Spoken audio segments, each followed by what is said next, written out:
थोड़ा तो प्रयास करना पड़ेगा, थोड़ा सा तो प्रयास करना पड़ेगा। आज पूरी दुनिया के लोग गांव गांव में, नगर नगर में, शहर शहर में, पूरे दुनिया के लोग अगर शंकर मंदिर में जा रहे हैं तो एक एक मेरे हिंदू भाई को गौरव महसूस होना चाहिए कि दूसरी जगह जा रहे थे, इनको समेट के शंकर जी के मंदिर में भेज दिया, शिव मंदिर में समेट दिया। दूसरी जगह जा रहे थे, दूसरे दूसरे धर्म में प्रवेश कर रहे थे। ये नवयुवक बच्चे, छोटे छोटे लड़के लड़कियां, स्कूल में पढ़ने वाले बच्चे दूसरी जगह पर जा रहे थे। इनको समेट कर शिव मंदिर में लाकर छोड़ दिया कि लगाओ शंकर भगवान को एक बेलपत्र शहद लगाकर चढ़ाओ, एक लोटा पानी चढ़ाओ, चढ़ाओ भगवान शंकर पर काली मिर्च, चढ़ाओ भगवान शंकर की आराधना करिए। उनको समेट कर शिव के द्वार पर लाकर छोड़ दिया। एक हिंदू को गौरव महसूस होना चाहिए कि हमारा हिंदू धर्म का व्यक्ति भगवान शंकर के दरवाजे लाकर छोड़ दिया। फिर जहां हमारा सनातन धर्म भटक रहा था, फिर वापिस लाकर समर्पित कर दिया। फिर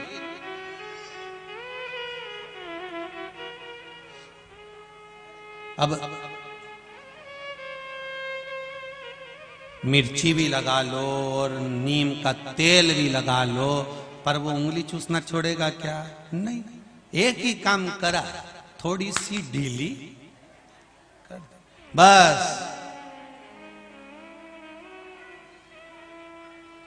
शिव का भजन और कहकर करना मेरे भोलेनाथ जी को। जो कुबेरेश्वर बाबा की इस पावन धरा पर भले अभी शंकर यहां नहीं बैठे, पर कुबेरेश्वर महादेव का, जैसे अभी दीदी बोल रही थी कि एक कंकर शंकर है, कुबेरेश्वर धाम का कंकर शंकर इस पावन धरा पर जो आता है। आप में से भी कई लोग बैठे होंगे जो 3 महीने पहले आए होंगे और 3 महीने बाद बाबा ने फिर बुला लिया होगा। ये शिव की कृपा, ये उसकी उदारता, ये उसकी दया, वो बुला लाता, खींच लाता।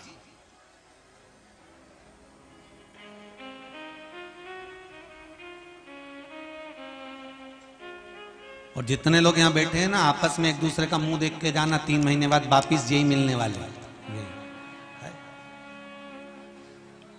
शिव है, मेरा शंभु है, मेरा शंकर, मेरा ओघड़दानी, मेरा त्रिकालदर्शी।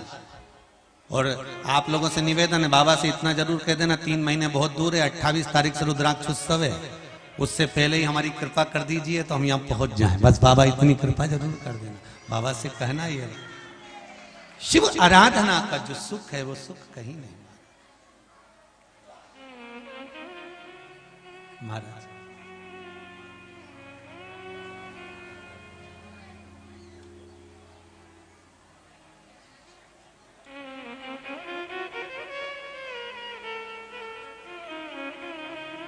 महाराज देवराज चोरी का धन लेकर जा रहा था, ताप पड़ा शरीर में, मंदिर में छुप गया। शिव कथा चल रही थी, कानों में थोड़ी सी पड़ गई। शंकर करुणा सागर है, चोरी का धन लेकर वापस जा रहा था, बेल पत्र के वृक्ष के नीचे उसके प्राण छूट गए, उसको कैलाश धाम मिल गए। कैलाश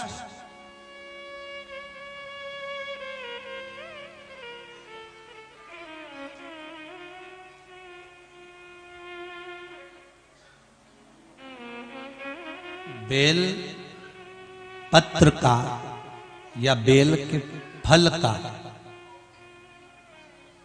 बेल का फल हो या बेल पत्र हो, इसका एक जरा सा शिव पे चढ़ा हुआ बेल पत्र का थोड़ा सा भी पत्ता यदि हम खा भी लेते हैं, धारण कर लेते हैं, जैसे मरने वाले व्यक्ति के मुख में तुलसी का दल दिया जाता है, उसकी मुक्ति के लिए, शिवधाम जाने वाले के लिए बेलपत्र का पत्ता या बेले का फल का थोड़ा सा भाग, बेले का, कई आजकल तो मुरब्बा बनने लगा बेले का अचार भी डलना, तो जरा सा बेल का फल का अगर थोड़ा सा भी भाग या पत्ता भी हमारे मुख में, उदर में है, तो वो 40 दिन तक रहता है। 40 दिन के अंदर व्यक्ति के प्राण भी छूट जाते हैं तो अंत समय में यम उसको बंदी नहीं बनाते, वो सीधे कैलाश धाम पर ही जाता है। इतना फल है बेलपत्र। कोई बेलपत्र का कोई साधारण फल? बेल का पत्र, बेल का पुष्प, बेल का फल, बेल वृक्ष की छांव। कई लोग कहते हैं महाराज जी जैसे तुलसी के पौधे के पास में बैठते हैं तो तुलसी के पौधे के पास बैठने से पितरों का उद्धार होता है, पूर्वजों का उद्धार होता है, पितरों को जल का भाग मिलता है। क्या बेलपत्री के वृक्ष के नीचे बैठने वाले को भी पितरों का उद्धार होता है? क्या बेलपत्री के वृक्ष के नीचे बैठने वाले को भी पितरों को जल का भाग मिलता है? शिव महापुराण में, विद्धेश्वर संहिता में, स्कंद पुराण में, काशी खंड में वर्णन किया है। काशी खंड में वर्णन किया है कि बेलपत्री के वृक्ष के नीचे अगर कोई भूल से भी निकल कर चला जाता है 11 दिन तक बेलपत्री के वृक्ष की छांव का फल उसके मस्तक पर बना रहता है। भले तुम 11 दिन नहीं गए पर एक दिन चले गए तो 11 दिन का फल आपके मस्तक पर बेलपत्री के वृक्ष का है, छाया है।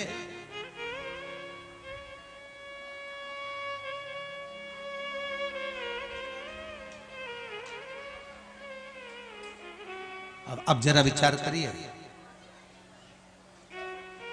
केवल शरीर अच्छा मिल जाना या शरीर अच्छा प्राप्त कर लेना या शरीर अच्छा मिल गया उससे जीवन का सुख नहीं है, भक्ति से जीवन का सुख।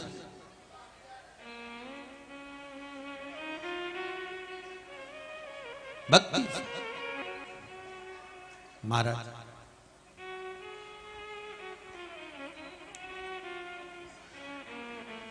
कोई किस समाज का है, कोई किस जाति का है, कोई किस बिरादरी का है, कोई किस वर्ण का है, भगवान ये नहीं देखता। भगवान तो केवल इतना देखता है कि इसने भजन कितना किया, कितना भजन। मीराबाई के गुरु क्या नाम था? रविदास जी। चमड़े का जूता बनाते थे, चर्मकार थे, चर्मकार। अब जरा विचार करिए,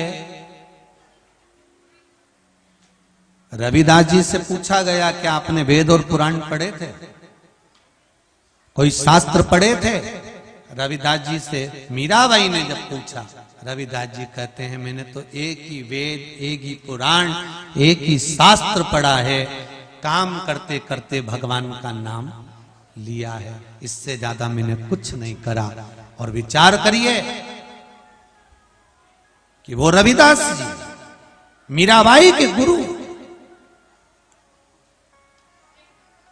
भगवान की भक्ति में इतने डूब गए थे कि भगवान अगर अब भगवान को सोचना था कि अच्छे वर्ण वाले को, अच्छी जात वाले को या अच्छे नहीं, भगवान के सामने ना जात चलती है, ना वर्ण चलता है, ना कोई दिखावा चलता है।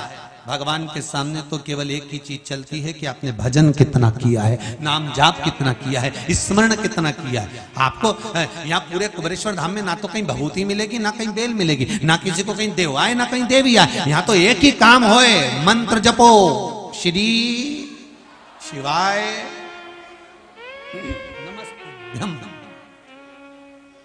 बच जाते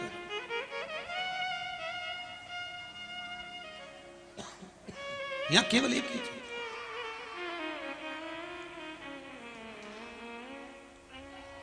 उसके सिवाय कुछ नहीं। बस बाबा का नाम जाप करिए, भजन करिए। इसलिए तुलसीदास जी ने लिखा, कलयुग केवल नाम आधारा, सुमर सुमर नर उतरहि पारा। कलिकाल में केवल एक नाम की आधारशिला है, उसके सिवाय और कुछ भी नहीं है। आप जितना नाम को आधार बनाकर चलोगे, जीवन की सार्थकता आपको प्राप्त हो जाए। अब करो भजन, राम का करना है राम का करो, कृष्ण का करना है कृष्ण का करो, शिव का करना है शिव का करो। और अभी तो शिवनवरात्रे चल रहे हैं, एक लोटा पानी भी अगर आप शंकर को चढ़ा रहे हैं, एक बेलपत्री भी अगर आप शिव को समर्पित कर रहे हैं, शिवरात्रि तक प्रतिदिन आप शंकर की आराधना कर रहे हैं, तो वो फल कम नहीं होगा, बढ़कर ही मिलेगा, बढ़कर प्राप्त होगा।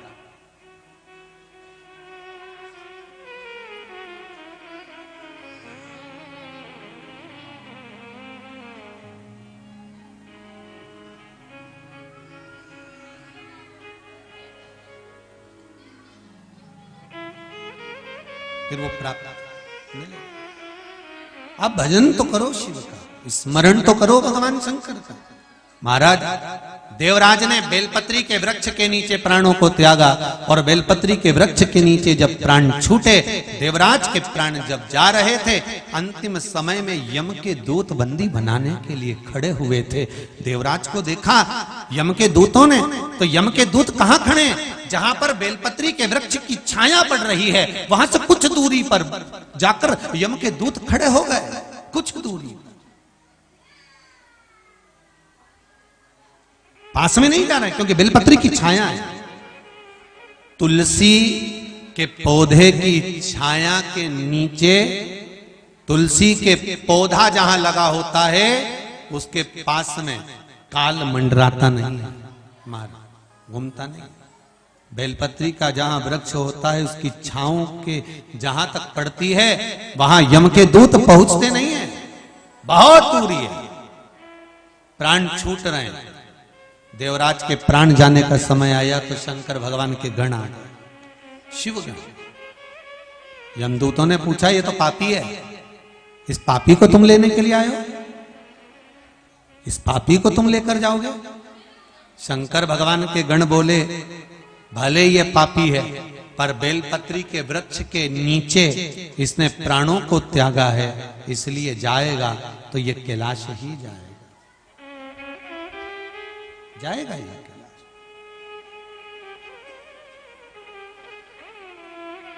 और आप भी भगवान से यही कहना महाराज,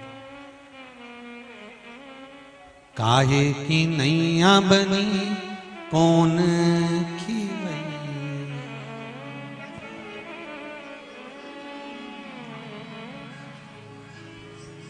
बस बाबा इतनी कृपा करना कि हम अगर कहीं जाएं तो कैलाश धाम पर जाएं, आपके धाम पहुंच जाएं, ऐसी कृपा कर। एक बात बहुत सुंदर सी है, जब जब महीने भर में कोई अष्टमी तिथि पड़े, प्रदोष पड़े, सोमवार पड़े, प्रयास करा करो कि आज सोमवार पड़ रहा है, अष्टमी पड़ रही है, आज प्रदोष पड़ रहा है।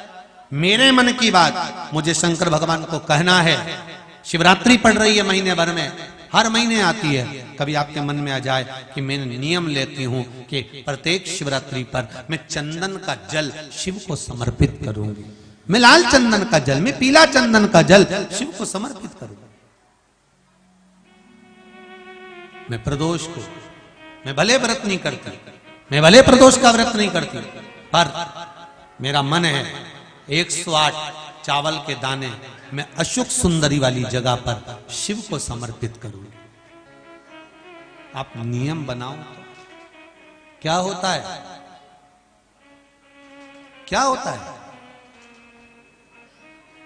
जब हम जैसे 108 मनके की माला से जप करते, ठीक है, और फिर उसका आधा कर दो 54 मनके की माला,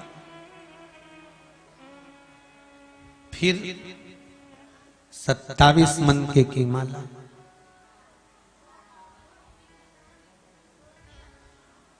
जब हम मनकों की माला से किसी जप को कर रहे होते हैं, किसी जप को जप रहे होते हैं, जितना फल हमें मंत्र माला जपने से प्राप्त होता है, उतना ही शंकर भगवान के सम्मुख में बैठकर एक एक बेलपत्र जब हम समर्पित करते हैं शंकर का नाम लेकर, उस फल की गणना दुनिया का कोई जीव नहीं कर सकता। उस बेलपत्र को समर्पित करने की, कभी कोई विकट समस्या, बहुत बड़ी समस्या है, सुलझ ही नहीं रही है, और आप बहुत परेशान हो गए कि ये समस्या तो सुलझ ही नहीं रही है, बहुत हमने कर लिया, बहुत कुछ करा। कई लोग ऐसे भी होते हैं जिन्हें 3-4 बार पशुपति व्रत भी कर लिया होगा, हो सकता है नहीं सुलझ रही है। कभी कभी कोई पाप कर्म व्यक्ति के पूर्व के इतने प्रबल होते हैं कि वो कटने में भी समय ले लेते हैं।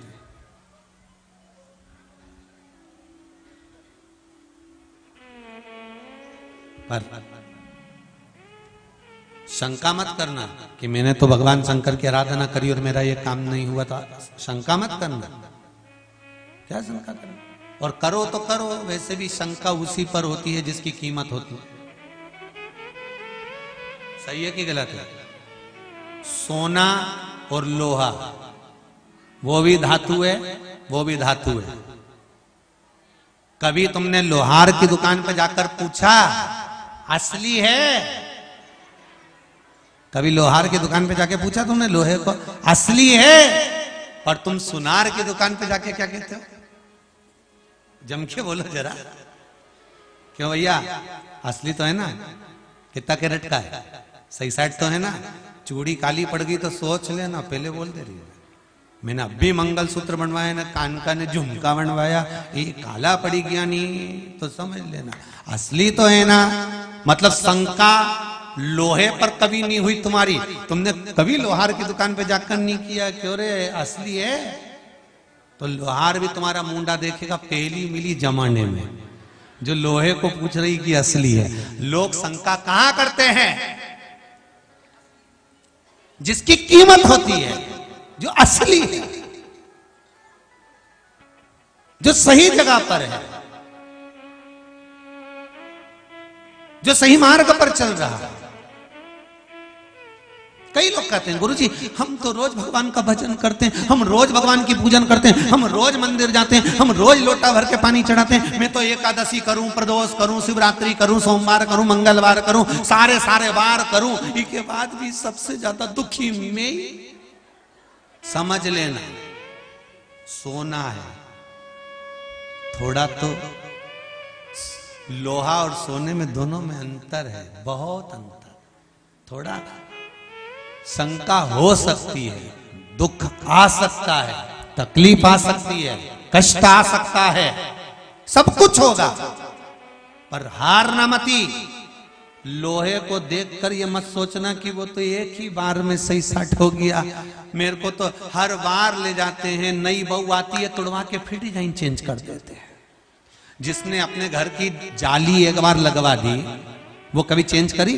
8-10 साल 50 साल 100 साल तक लगी रही, पानी भी खाती रही, सब कुछ करती रही। और सोने की रकम तो सास ने बनवाई थी बहू के लिए, बहू को पुराना ओल्ड फैशन लगा, वो लेके गई, उन्हें तुड़वा तुड़वू के नहीं फिर बनवा ली। फिर वो की बहू आई, उन्हें तुड़वा तुड़वू के फिर बनवा ली। कि किसी ने वो मकान की टीन को, जाली को कभी तुड़वा के बनवाया?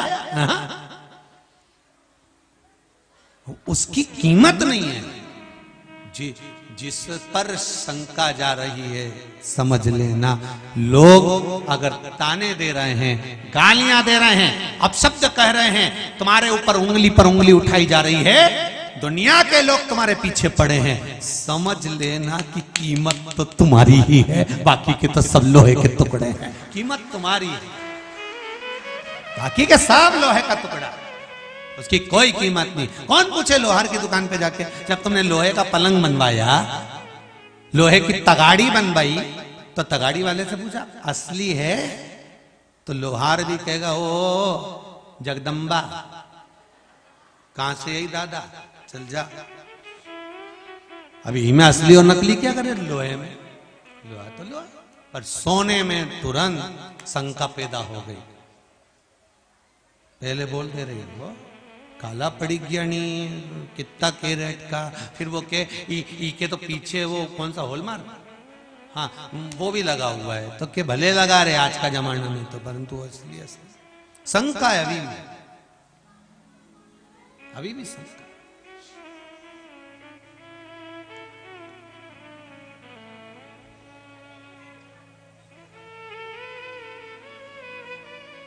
बेटे की शादी करो,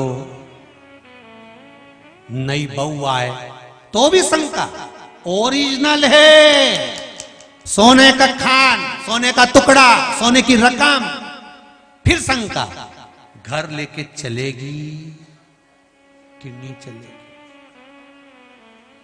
अभी हम बारात में गए थे तो इसकी मां तो इतनी गड़बड़ कर रही थी, आगे आगे बढ़ के तो ऐसी तेज तर्राट निकल गई। तो आज के जमाने में लोग तुरंत कर देते हैं, देखना बहुत तेज तर्राट तो नहीं है तो मत ला तेज तर्राट, ऐसी लिया गप्पी भाई बैठी। अरे भगवान से प्रार्थना करो ऐसी तेज तर्राट मिले, क्योंकि तुम तो निपट के चली जाओगी, सारी दुनिया से निपटने के लिए इसको तैयार मिलना चाहिए। काय को गप्पी लाइन बेचारी ऐसी लिया ही गुमशुदा तलाश केंद्र 1 घंटा तक मुंडा डाली बैठी, ऐसी गप्पी लाए तो कौन काम किया। अब उमे भी टेंशन, तेज तराट में नहीं आया ज्यादा, ऐसी नहीं आया सो अब सौंप दिया इस जीवन का सब भार तुम्हारे हाथों में, हे हार तुम्हारे हाथों में और जीत तुम्हारे हाथों में। भरोसे पर छोड़ दो, जिसमें कीमत होती है, जिसमें प्रबलता होती है, शंका उसी की होती है। लोहे पर कोई शंका नहीं करता, पर सोने पर शंका हो जाती है। महाराज सोने प्राप्त हो जाती।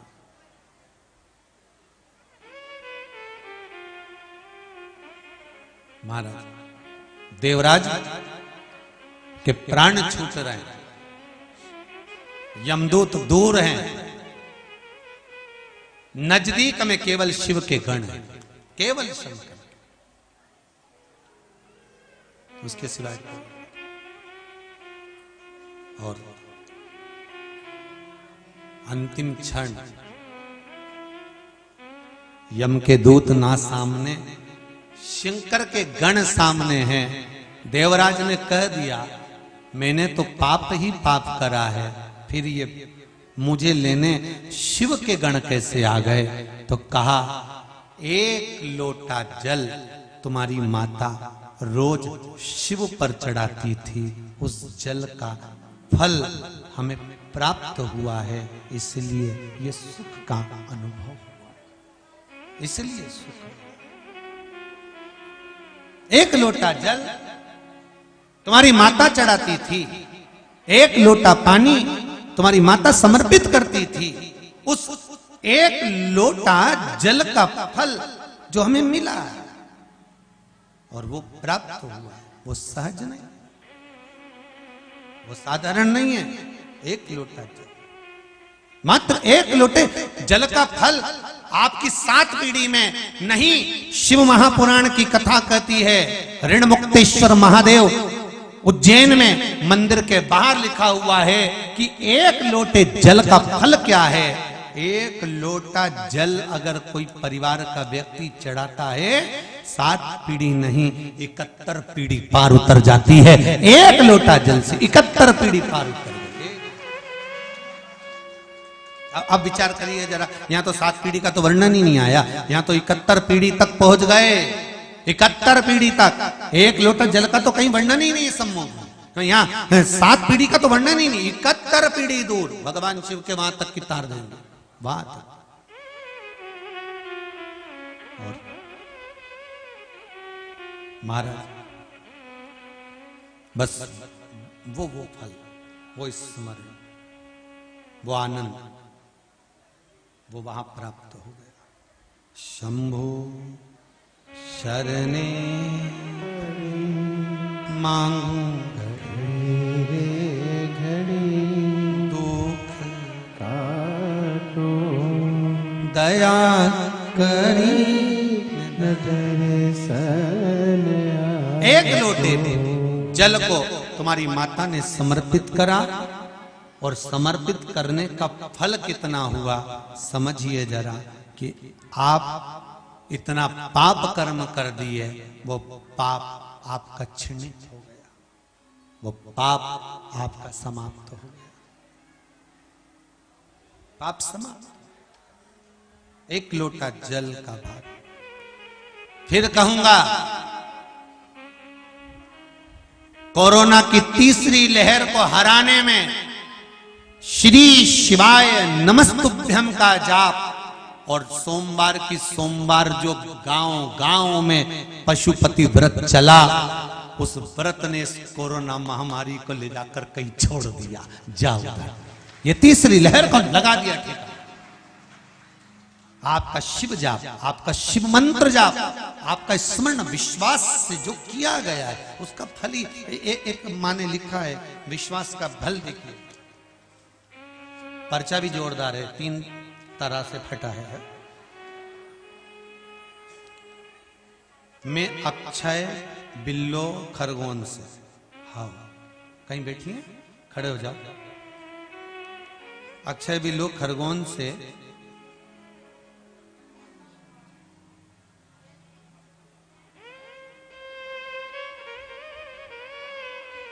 मेरी सगाई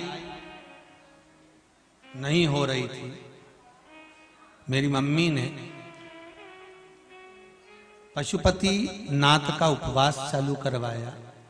उसके फलस्वरूप बाबा की ऐसी कृपा हो गई कि मेरी सगाई हो गई, और हम सब परिवार यहाँ पर शिव के मंदिर बाबा को बधाई करने के लिए आए हैं। हो गया संबंध, बाबा की कृपा हो। शिव आराधना है ही ऐसी। शंकर की आराधना, शिव की स्तुति। बस आप उससे निवेदन करो, वो संभालेगा। आपका निवेदन वो सुनेगा।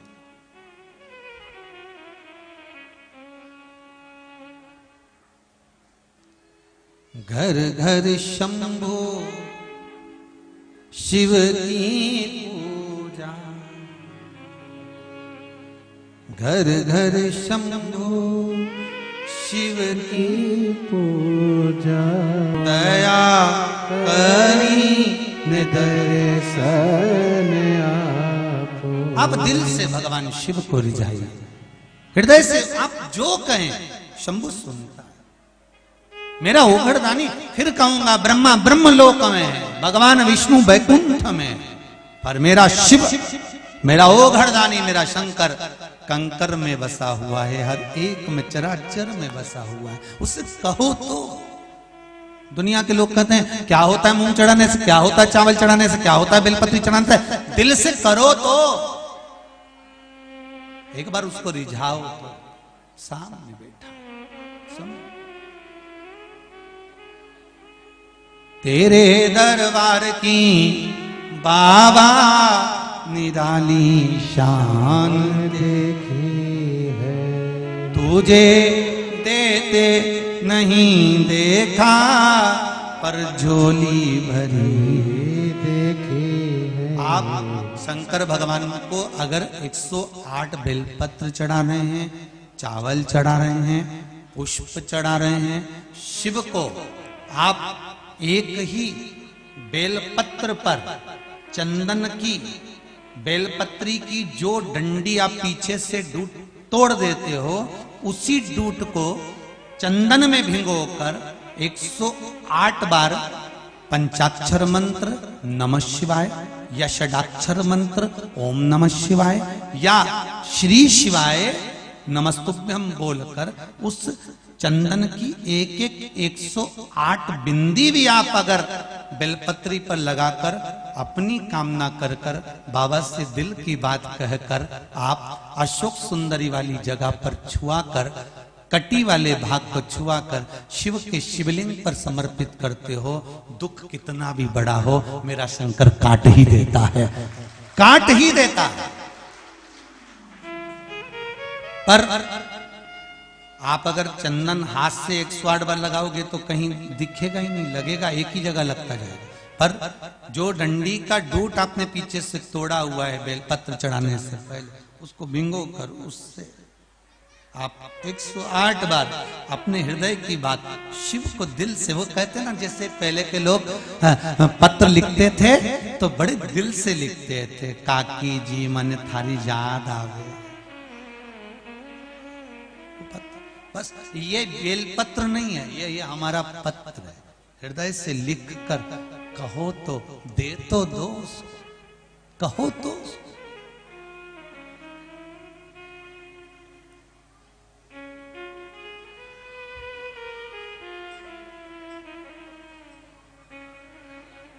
एक तेरा ही सहारा बोले बाबा,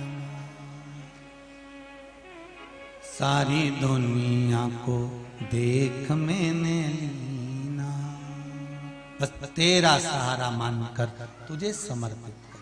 दिल से कहकर, कभी मन दुखी हो, कार्य नहीं हो रहा हो, चिंता बड़ी हो, नहीं कह पा रहे किसी से, तो उससे तो कहो, कभी उसके पास जाकर बोलो तो उसको, दिल से कहने का प्रयास, दिल से कहो। देवराज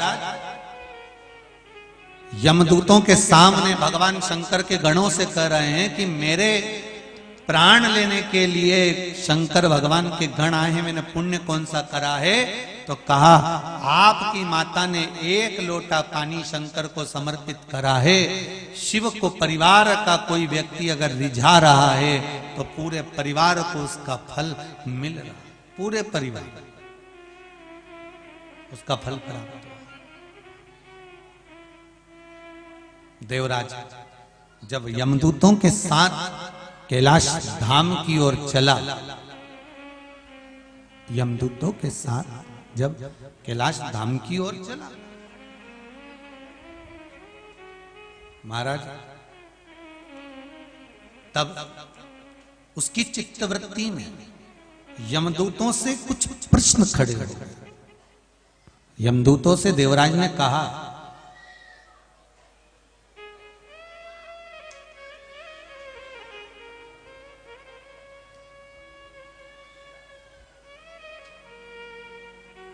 कि हम भजन करें, हम स्मरण करें, हम दान करें, हम पुण्य करें, हम सत्कर्म करें, तब जाकर भगवान का धाम मिलता है, तब जाकर भगवान का लोक मिलता है, तब भगवान का स्थान मिलता है, तब भगवान की भूमि मिलती है। हमने कौन सा पुण्य करा था जो आज शंकर भगवान ने अपनी पुण्य में धरा हमको दे दिया? कभी कभी कुबेरेश्वर धाम आने वालों से निवेदन है, अगर आप आ रहे हैं शिवरात्रि उत्सव पर 28 फरवरी से 6 मार्च के बीच में, अगर आप यहां पहुंच रहे हैं रुद्राक्ष उत्सव में, तो भगवान से कहना कि कौन सा पुण्य मैंने करा था जो मुझे इस धारा पर बुलाया। कहीं हमारे पुण्य की प्रबलता होती है, तब जाकर हम भगवान के मंदिर, देवालय, शिवालय पहुंच पाते, उसकी कृपा होती है तब।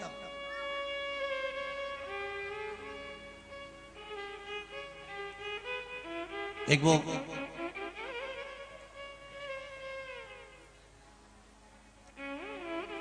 वो बोलते हो ना, राम राम सब कोई कहे, दशरथ कहे एक बार दशरथ कहे तो कोटि जन्म। अब इसको तो लोग समझ नहीं पाए कि इसमें बोल दिया कि एक बार दशरथ कहे तो कोटि जन्म फल होए। दशरथ नहीं लिखा है यहां पर, क्या लिखा है? राम राम सब कोई कहे दशरथी। क्या है? दशरथी। दशरथ शब्द नहीं है, क्या शब्द है? दशरथी कहे ना कोई। अब दशरथी का मतलब, और दशरथ का मतलब तो आप समझोगे कि राम जी के पिताजी। दशरथी का मतलब क्या है? कि 10 अवगुणों को जो छोड़ देता है और राम का नाम ले लेता है, तो राम उसको कोटि पुण्य का फल प्रदान कर देते। अब लोग क्या गाते हैं इसको? राम राम सब कोई कहे दशरथ कहे। दशरथ शब्द नहीं है, दशरथी कहे ना कोई। हमारे भीतर के 10 अवगुण निकालना है। पहला अवगुण कौन सा है? दूसरे की निंदा करना। अवगुण निकाल दो, जो मंत्र जपा है उसका फल चोगना हो जाएगा। दूसरा अवगुण कौन सा है? दूसरे की बुराई छांटना। अवगुण, ये बुराई आप छांटना निकाल दीजिए, फल मिलना प्रारंभ। जो मंत्र जपोगे उसका फल मिलेगा। प्राप्त होगा आपको, मिलेगा उसको। 10 अवगुण हैं हमारे, 10 जिन अवगुणों को हमें निकाल देना है, जिन अवगुणों को हमें त्याग देना है, निंदा करना, चुगली करना, बुराई करना, अपशब्द कहना, दूसरे की निंदा श्रवण करना, किसी में भेद देख लेना, दूसरे धर्म को ज्यादा बड़ा मानना, अपने धर्म को छोटा मानना। आज के जमाने में भी लोगों के मन में यह भाव उत्पन्न हो जाता है कि उनका धर्म इतना बड़ा है, हमारा धर्म काहे का छोटा। दूसरे धर्म को भले छोटा मान लो पर अपने धर्म को छोटा ना मानिएगा। हमारा धर्म प्रबल, हिंदू धर्म प्रबल। राम राम। अब अपने को गलती नहीं करना हो, अब वापिस बोलो एक बार, राम राम सब कोई कहे, दशरथी कहे, दशरथी कहे ना, एक बार दशरथी कहे, कोटि जन्म फल हो।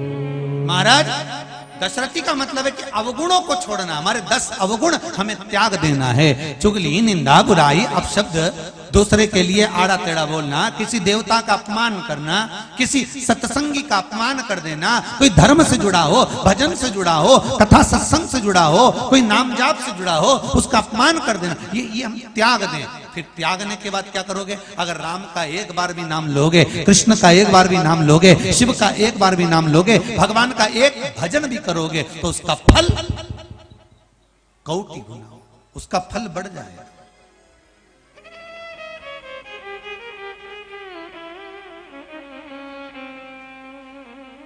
चलो और सरल भाषा में समझ लो, जो माला सामने दिखाकर जो तुम जप रहे हो, जो माला सामने दिखाकर तुम जप रहे हो, वो ज्यादा फल देगी कि जो गुप्त रीति से झोली में पड़ी हुई है या कपड़े से ढकी हुई है या वस्त्र से ढकी हुई है और तुम जप रहे हो, वो फल देगी? बोलो कौन सी फल देगी?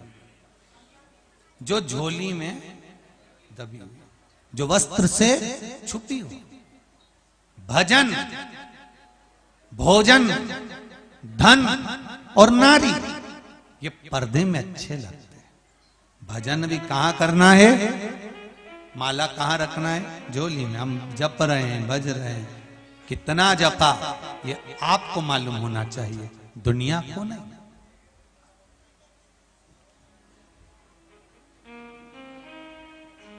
ये आपको मालूम होना चाहिए। अपना समय हम भगवान में कितना लगा रहे हैं, ये अपने को ज्ञात होना चाहिए, दूसरे को नहीं। 3 मित्र थे, तीनों की तीनों शिव जी की आराधना करने के लिए मंदिर गए। आज भगवान स्वतंत्र होकर बैठे हुए थे। तीनों ने भगवान पर जल चढ़ाया। पार्वती जी ने कहा, पढ़े लिखे लड़के हैं, पहली बार मंदिर आए हैं, प्रसन्न हो जाइए। शंकर भगवान ने कहा, पार्वती एक लोटा पानी से? पार्वती जी बोली, आप तो हमेशा हो जाते हो प्रसन्न, आपका नाम तो भोला है। भोला का मतलब कोई भी कुछ भी कहे तो भी भोला, तो आप प्रसन्न हो। शंकर भगवान प्रकट हो गए, मांगो तुम्हें क्या चाहिए। तीनों खड़े हो गए, हाथ जोड़ा, प्रभु आप क्या मांगू मैं? तो भगवान ने कहा, लाइन से मांग लो, तुमको क्या चाहिए। अब तीनों की तीनों अफ्रीका के लग रहे थे, भयंकर काले थे, भयंकर तीनों। तो एक ने शंकर जी से कहा, प्रभु बस वर देना है तो इतना दे दो, मैं गोरा हो जाऊं। शंकर जी ने कहा, तथास्तु। दूसरे ने कहा, मांग। भगवान ने कहा, तू भी मांग ले। प्रभु जो इसने मांगा वही मुझे दे दो, मैं भी गोरा हो जाऊं। शंकर जी ने कहा, तथास्तु। तीसरे से कहा, तू मांग ले। वो बहुत मुस्कुराया, इठलाया और इठला कर बोला, ये जैसे थे वैसे ही कर दो। इठला मुस्कुरा कर, ये जैसे थे वैसे ही कर दो। पार्वती जी ने शिव जी से पूछा, प्रभु क्या हुआ? शंकर जी बोले, ये जो तीसरा है ना, ये जरूर मुझे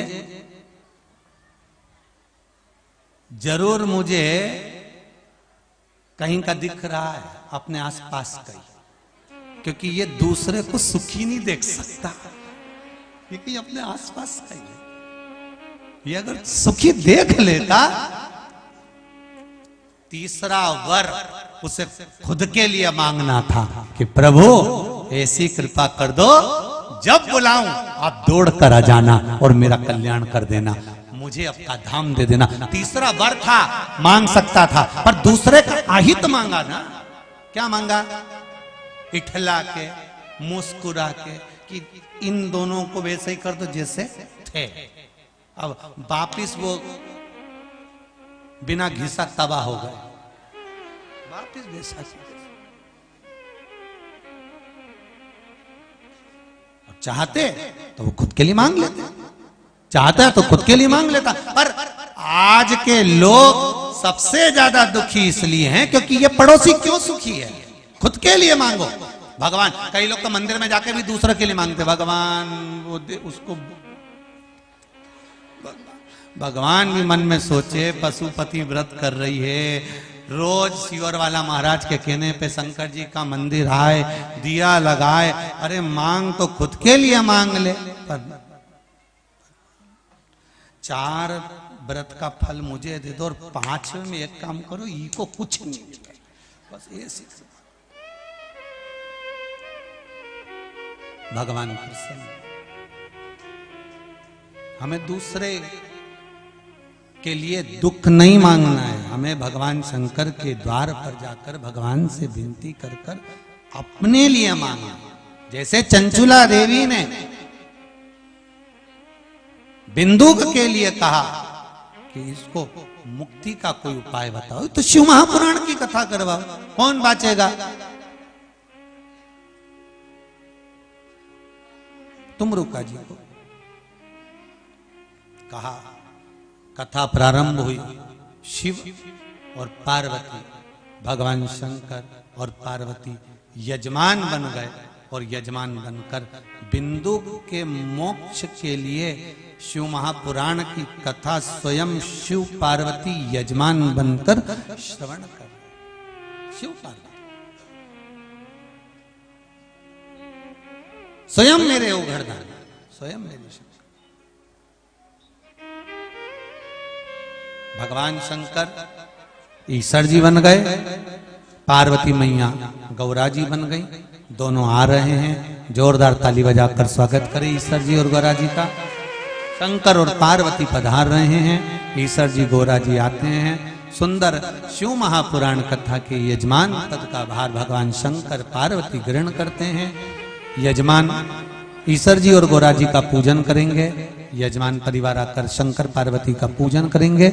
आज की कथा पहले दिन की मंत्र माला शिव महापुराण की कथा आज विराम ले रही है। आज पहला दिन की कथा विराम ले रही है। कल कथा का दूसरा दिवस होगा। आप सभी को हमारी ओर से निमंत्रण है।